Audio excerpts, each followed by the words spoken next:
তবে ঈদের দিন দুনিয়ার মানুষে হাসাহাসি করে, আনন্দ করে, আর মুর্দারা কান্তা কান্তা অস্থির। এই জন্য আমার রাসূল বলেছেন, তোমরা ঈদের নামাজ পড়ে আগে বাড়িতে যাবা না, ঈদের নামাজ পড়ে তোমার বাবার কবর, তোমার দাদার কবর, তোমার মার কবরের কাছে আগে যাবে। তোমার মা বাবা, তোমার দাদা দাদি, তোমার চাচা চাচি, আপনজনের কবরের স্থানের কাছে আগে যাবে। একটু জায়াত আল্লাহর কাছে হাত তুলে বলবে, আল্লাহ পুরাটা মাস রোজা রাখলাম, ঈদের নামাজ পড়লাম, ছেলে মেয়ে নিয়ে সুন্দর নতুন জামা কাপড়,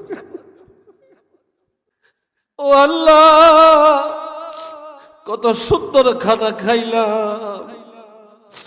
আল্লাহ আমার বাবা, আমার মা, আমার দাদা দাদি কিভাবে জানি কবরে আছে রে আল্লাহ।